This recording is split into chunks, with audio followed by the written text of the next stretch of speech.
Sure. I think so. All right. If you ask one more time, I might change my mind.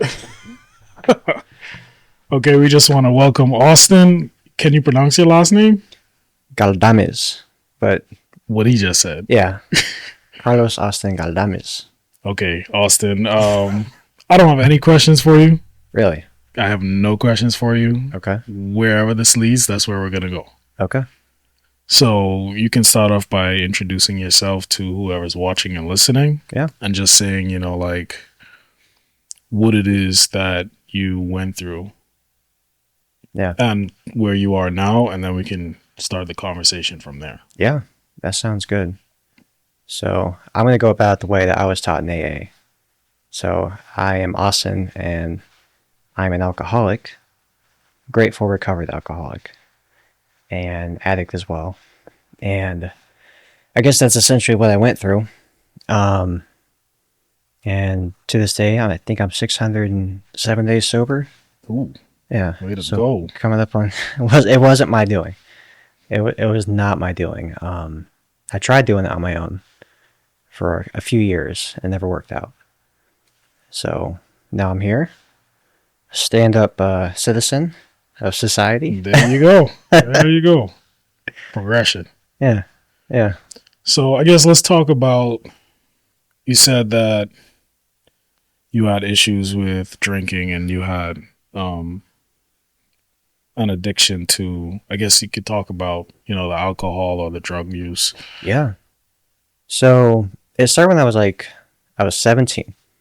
So basically, at that point, I was already like a really quiet kid, dealing with a lot of mental issues.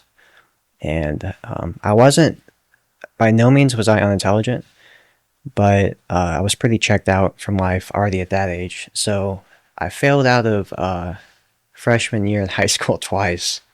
Ooh. Which was, if I was going to go, I was going to go hard. So it was impressive. But I have a really supportive family. They've always been supportive through all this. And they knew I was passionate about music, and they wanted to try to help me to get some sort of education. So when I was 17, I had acquired my GED and went to the Atlanta Institute of Music, and I studied music production and studio recording. Mm. But when I showed up day one, I was the youngest kid that had ever been to that school before. I was 17, very sheltered, hurting a lot at that point. And then I was introduced to all these musicians who were perfectly good people. But they all, smoked weed and drank, smoked cigarettes. So I just immediately jumped on that bandwagon, and it kind of escalated from there. And would you say that, I guess, the environment as well as peer pressure kind of like pushed you towards that? Yeah, the environment for sure. I wouldn't call it peer pressure. I think at that point in my life, I was looking for some other way to check out. Mm. Just with everything, like mentally. So the first time I tried smoking and drinking, it was just like a light bulb going off. I was like, oh, this is the solution to all my problems. And so somehow I got through like all of my courses, and I did fairly well. But I was drinking and smoking the whole time. At some point along the road, they had introduced me to psychedelics, just all the classic, like shrooms and stuff. Yeah, like just all this stuff. It's like romanticized and like, oh, I'm a musician. This is what you're supposed to do. This is what you're supposed to do. It's hip. It's cool. And I was 17, so I'm like, I really believe that with all my heart. And then there's this like a cycle of like meeting a point where I'm about to succeed at something and then shooting myself in the foot. So I didn't show up for finals one day because I just had too much of a hangover. I was out of it, and I just never showed up. Like there are multiple points in my life where I had like a fight or flight moment. Every single time I ran away, whether it was a good situation and I was just nervous, whether it was a bad situation and I was afraid. Every single time that emotion came up, I always took the easy way out, always ran away. So at that point, I dropped out, even though I'd done all the courses. I just didn't show up for finals. That's how accountable and responsible I was at the time. And I just started working, and it just got worse from there. It got so much worse from there. So I guess, wow, this is a hard conversation. 'Cause No, I like it. I'm not trying to dig too deep. It doesn't bother me, so that's up to you. Tell me about the dark times, Yeah. like the fight between you doing these drugs and alcohol, Mm-hmm. and like what transpired during and after. Like, Yeah. how did you feel during and how did you feel after? Yeah. So there were phases. At first, in college, before I dropped out, it was like I felt like I felt cool. I felt accepted because I definitely grew up like I felt like a social outcast. Was I actually that? Probably not. But mentally, my whole life, I've always placed myself outside of that circle of like society. And when I started doing that, for some reason, it just made me feel like a part of a community. I think that's what I'm getting at. Is I really didn't have much of a community, whether it was my own doing or not. I didn't really have that until college, Right. and then I found this really unhealthy form of it, and it just spiraled from there. So initially, I thought I was having fun. I really did. And then at some point, I got into a relationship. We were together for 7 years, and we would use together, but she was not an addict or an alcoholic. So there came this point where she's starting to grow up, right? And I'm still like living the same life. At one point, I moved out to Colorado for a little while to do some work out there. And when I was out there, I discovered cocaine. That's really when it got when it stopped being fun, and it was like, oh, okay, I can't function without this. Like I cannot do anything without this. I was no longer. So it's like a need, like Yeah. like your body like needs Oh, it. Like yeah. I've never taken Yeah. cocaine, so I don't know. I'm trying to get a grasp on like the feelings and the mindset Yes. during and around this time. So it was. There came a point where I was no longer getting high. It was just like I have to ingest these chemicals in order to function as a human being. And if I didn't, my dopamine levels were so messed up at this point. If I didn't, I just felt like death. I felt like absolute death. And there was like, what was really strange was even though I knew by that point that I was probably getting too deep, because it was so familiar to me at the time, like it was comfortable. It was uncomfortable. It just became a habit. Yeah, it was just my norm, right? Let's see. So I came back to Georgia, and I moved in with this person I was in a relationship with, and being the quiet, introverted person I was, like I had cut and got into this habit where I really wanted to stick with that new drug I had found, and I could not find it down here. Most people probably could, but I've always been very fearful, very quiet, so I didn't really know where to start. So I would just scrounge and take whatever I could, and it started with, like I would steal her medication, right? And this went on for a while. And you add in liquor and weed and psychedelics and all these things, and it just, the person you're talking to right now has no resemblance to that person back then. And in the moment, I genuinely thought I wasn't doing anything wrong. That's how lost an addict can get. It's like just reality itself gets so warped, right? So needless to say, like that whole thing came to an end. And thank God it did. Like, thank God she had the respect for herself and the courage to be like, okay, this has to stop. So in April of 2021 was like my first time I thought I had hit rock bottom. And that's the first time I walked into an AA meeting. Oh, so you like voluntarily went to an AA? Yes, but for the wrong reasons. And the reality is I just wasn't ready yet, as strange as that might sound. I wanted to put the fire out that I had started. I wanted to get the fiance back. I wanted to get everyone off my back so I could go back to doing what I was doing. So it was more of a performance, right? And at this point in my life, and for quite a while, I was not religious at all. I'd grown up in that environment. My great granddaddy was a pastor for all my life. He actually preached at the Methodist church across the road for a while. He preached at 12 different churches throughout his life. Interesting. Yeah. I remember walking into these rooms and, they have this 12-step program. And I see like higher power and God in these 12 steps. And I remember just getting like, ooh, like, I don't like that. I really don't like that. So I was able to we call it white knuckle. I was able to white knuckle, just be dry for a couple of months. But I never engaged with the community. I never did what I was told to do. I was never willing to accept the help that was being offered to me. So because I went about it in this way of, I'm going to do it, I'm going to control this, I'm going to have discipline, it's my way or the highway, it was doomed from the start. It just was. Right. But we're about to get to the good part. I promise it gets pretty darn Listening. good. So I go back out. I'm really lost about everything except for my family, because they never gave up on me. They were exhausted. I caused them a lot of pain, but they never gave up on me. So I went back out for another 2 years. And this might sound messed up. I needed those 2 years. I needed to know for myself how bad it could get.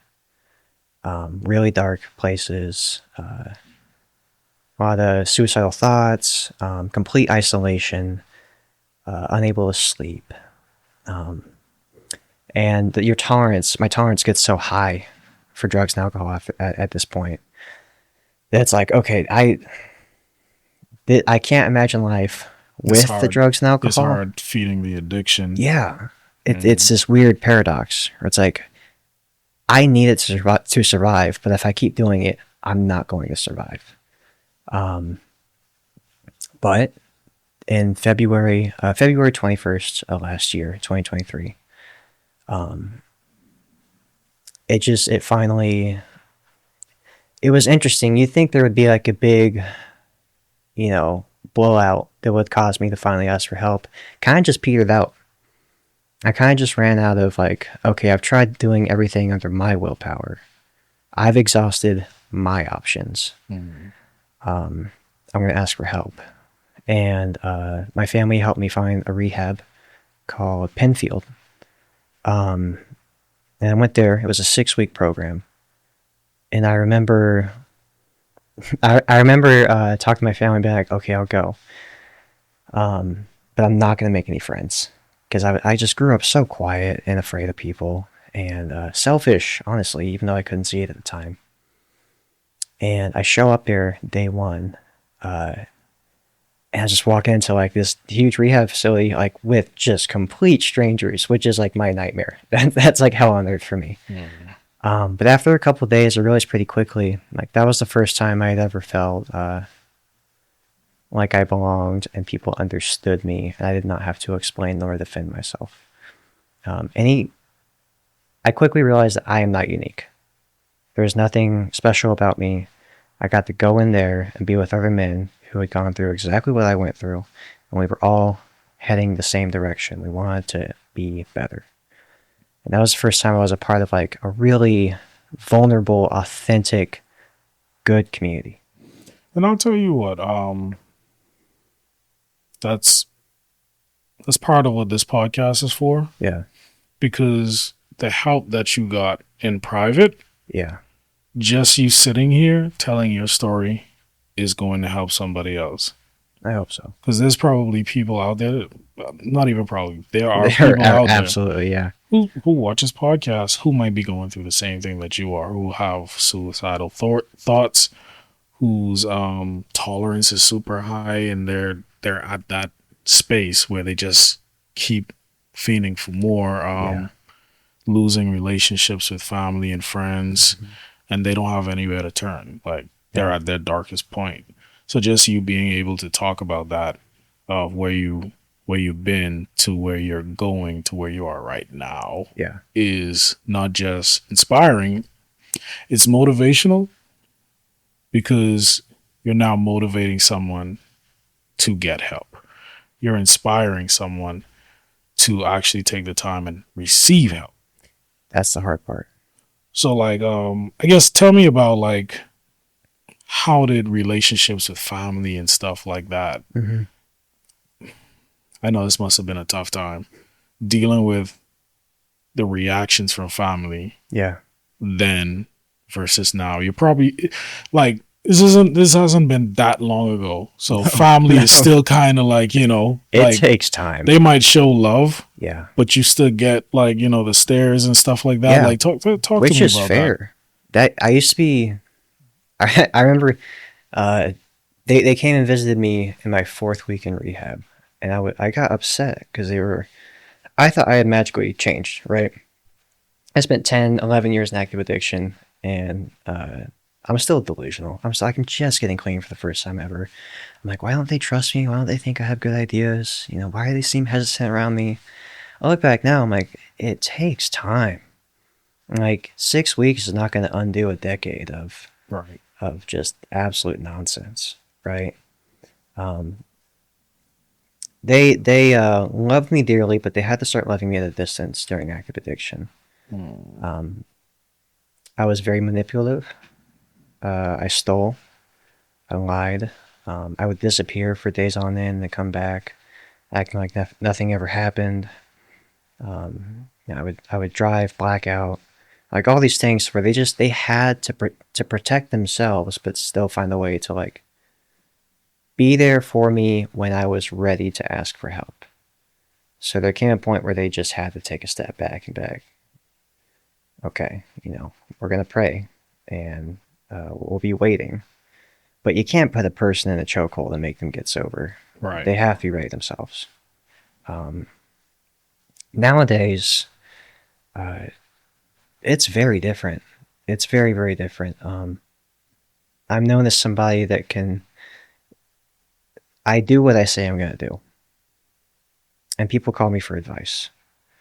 And I'm known in my community for being accountable and consistent. And all these things that I was not capable of doing for years. And I don't say that in a prideful manner. It's like genuine gratitude. Because there was a while where I was like, okay, this is what I am. This is all I'll ever be. And, you know, it hasn't even been 2 years, right? And the changes have been incredible. Really incredible. But I want to stress, this is not a result of like me trying hard, right? Mm-hmm. Like I've showed up. I show up every day and I do my part. But ultimately what this is a result of like community, mentorship, a higher power who, you know, I choose to call God. And understanding that like as an alcoholic, as an addict, left to my own devices, I make pretty bad decisions. So getting in that habit of like, I process things with people, right? I have these people that are ahead of me that show me how they did it. I have people that I teach behind me that keep me accountable and that remind me of where I was, which is all part of the 12-step program. But is there still like work to be done? Yeah. It's I thought I was just going to be getting sober, and even then, I really didn't have much hope in that. I didn't know that I was going to be given a completely new way to live, and that was the only way that I could stay sober. It wasn't like, okay, we're going to get through detox, we're going to get over these withdrawals, and then you go back to your life. It was like, no, if you want to stay sober and be a good man and like be of service, be of use to other people, to society, everything has to change. And that's going to take a lifetime. But shifting the perspective, like that sounds exhausting too. That sounds really exciting. Because I know what happens if I go back out. I know exactly where I'll end up. I have no idea where I'm going to end up in a year from now if I keep doing this. Right? Mm-hmm. That's cool. That's an absolute blessing. Man, I hope I've been able to be a good role model to you. I'm not perfect at it You have. by no stretch of the imagination. But at the same time, I take time out to interact with you guys, whatever questions you have, Yeah. teach you guys different skills, like life skills, Yeah. things that I have been through. Like me and you, we've had few conversations, Yeah. and like I told you, I'm not ready to step into that arena as yet. Yeah. There's still like so much that even now I'm still unpacking. But just to be able to have that opportunity to just encourage you, Yeah. to be a motivation to you. I hope that I'm doing a pretty good job of that. You are. This the ability to, like, for me to be able to work with the church is so much more to me than just operating a soundboard. It is like something that is not completely focused on me, which is a miracle for me.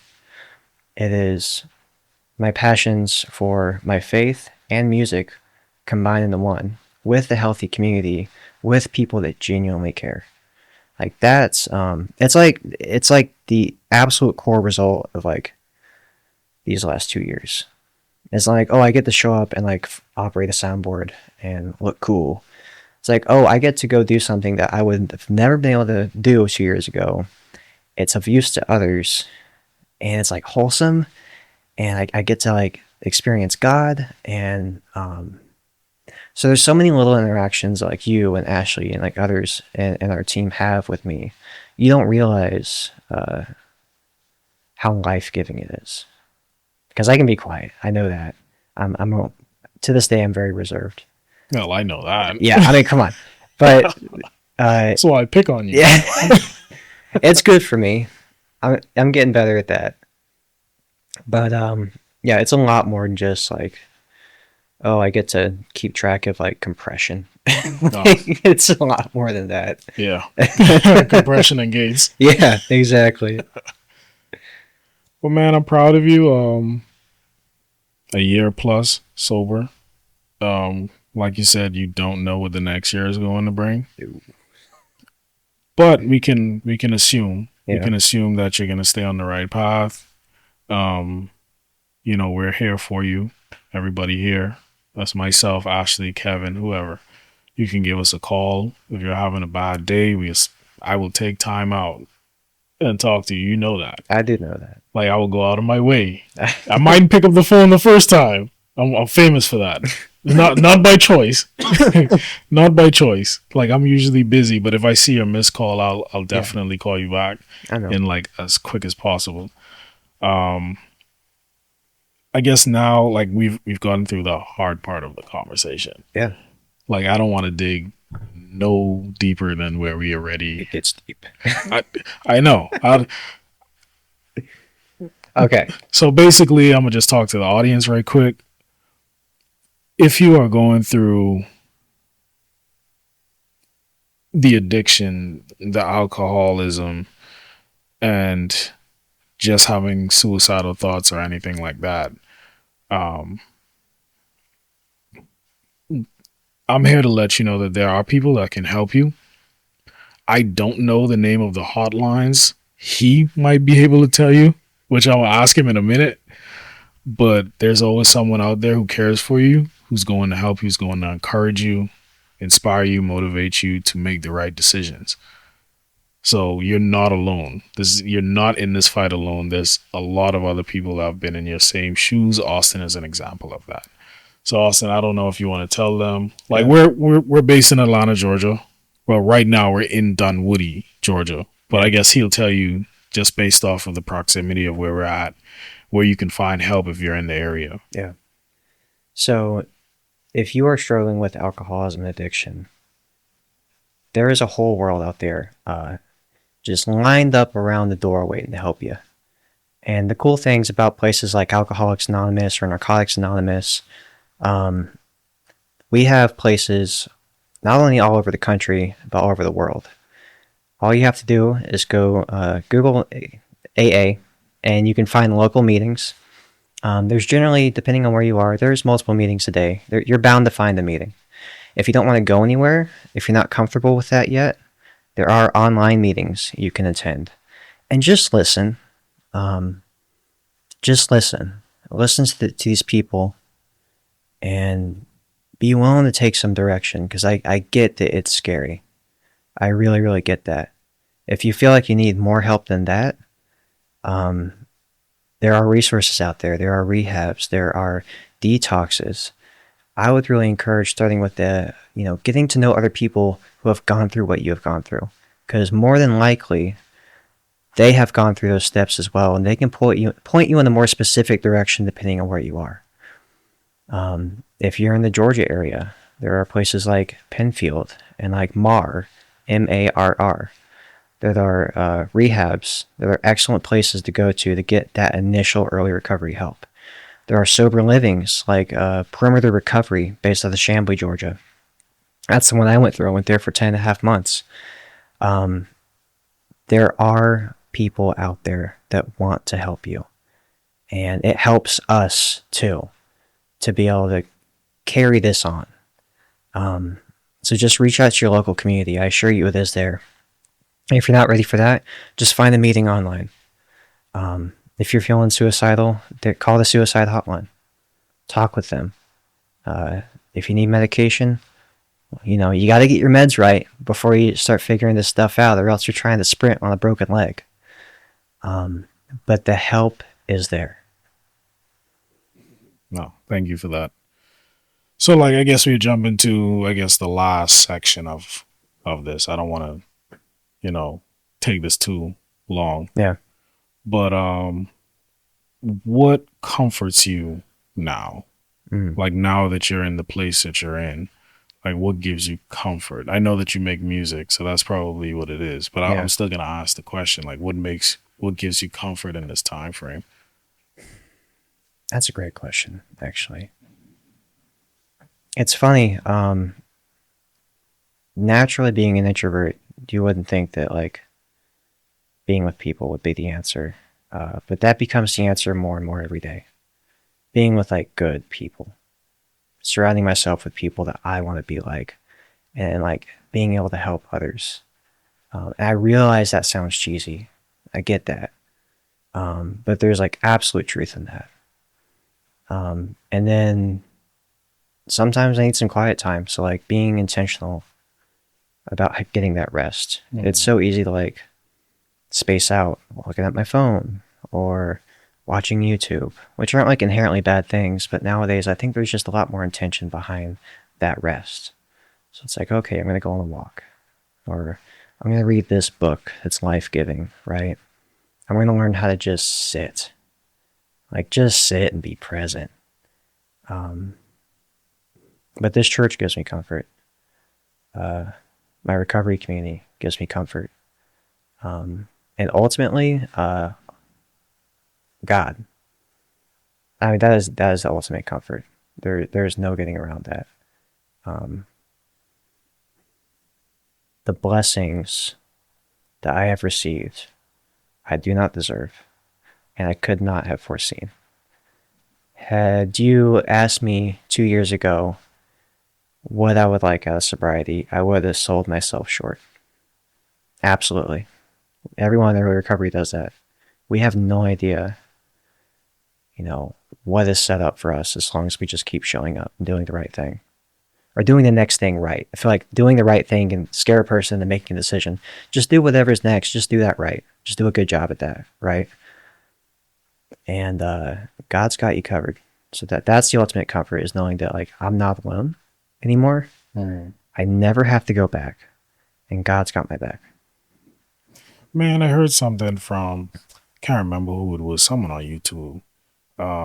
Basically, the hardest step is always the next one. Because you never know what comes with that step. Yeah. You don't know what tomorrow is going to bring. And so you always try to live for today. Yeah. Every day, just take it 1 minute at a time, 1 hour at a time. Sometimes 1 second. But 1 second. It depends on the day. Hey, just take your time and just get through the day. Yeah. Every day I have this thing where I just try to be 1% better version of myself Yeah. every day. It's those little adjustments Like, that add up. man, there's days when I am irritated, man. Like, I am angry at the world. I No, feel you. everybody goes through that. Yeah. And it's like I have to reel it in because, like, my job description, like, I'm a video guy, Yeah. so I got to deal with clients. I might even have Yeah. the best clients. You I gotta might do have the like rough social clients, and interactions. then like bad traffic in Atlanta, people cutting you off, flipping the bird on you. So it's like, you gotta like sit back and be Yeah. patient and just say, well, hey, let me try to just be 1% better than I was yesterday, which is hard. It can be really Bro, hard. it is hard. I love that you said that though, because I can be like a 0 or 100 type of person. I'm either gonna do nothing or I'm gonna like go conquer the world, right? Mm. It's those little adjustments that stack up because that's actually sustainable. It's very sustainable. Yeah. Because the idea is not to change your life in a day. Yeah. It's Yeah. always a step towards that. Some Mhm. people might take 4 steps. Some people might take 12. Some people might take half a step. Yeah. The point is as long as there's progression, that's what really matters. Yeah. Is constant progression. Every day you progress in something. If you're trying to learn something, you can't expect to learn it in a day and then retain it, right? You Yeah, have to. but I want to. I still want to. You want to. You want to. But I know Is it's it not really how it works. attainable? Yeah. It's not really Yeah. attainable. Like, you can do that. You might learn it in a day, and then like 2 weeks later, it's like, I gotta go back and look at it. Yeah. So it's like, if you were to take that in phases and just say, hey, every day I'm gonna learn something about this thing. Yeah. Every day for the next 2 weeks, instead of learning it one day and forgetting 2 weeks later. Yeah. It becomes like a workout you routine will almost. retain everything that you taught yourself. Right.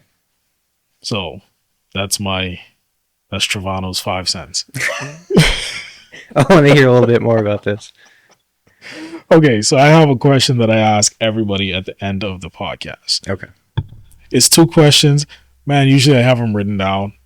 So I only can remember one. If I remember the next that's one, okay. if I remember the next one, I'll tell you. But The small adjustments next time you write it down. not small adjustments.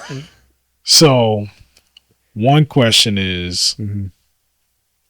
where do you see yourself 5 years from now? I remember the second question, by the way. Okay. Yeah. Short answer, I'm not thinking about it. I'm just not. But when I say that, I don't want to imply that I'm not trying to make responsible planning, right? It's that I know that I'm going to be taken to places that I can't even imagine. Like, I have absolute faith in that. And it's going to happen day by day. So my job is to just keep showing up. And whatever happens is whatever is supposed to happen. I got to put in my work. But as to like specifics, I don't know what's best for me. I still don't. I really don't. I'm a pipe layer nowadays in construction and excavation. I didn't know that was a job 2 years ago. Okay. Oh my goodness. It's like, that's how lost I was. So who knows? God willing, I'll be sober. And maybe even still working on the soundboard. That's all. That's about all I know. Okay. So the next question was supposed to tie into that. You kind of destroyed my second I'm question. sorry. I'm giving you an honest answer. Thank you for destroying my second All right. question. All right. I'm gonna still I ask want to it. hear it How do you intend to get there? day by day. There you go. One step at a time. Okay. All right, Austin. It was great chatting with you. Yeah. I think this was an awkward one for me. Yeah. I came in with questions, and then I decided not to Mhm. have questions, and just see where the conversation leads. Yeah. And I think that what we talked about today, it might not help someone tomorrow. It might not help someone next year. But at some point, I think that it is going to help someone. Someone is going to come across this particular episode, and that they will make the decisions needed to improve their life. Yeah. And so I thank you for at least for giving me this interview Yeah. to like Yeah. talk about the dark part of your life and where you're at now. So I appreciate that. Yeah. I'm glad they challenged you. That's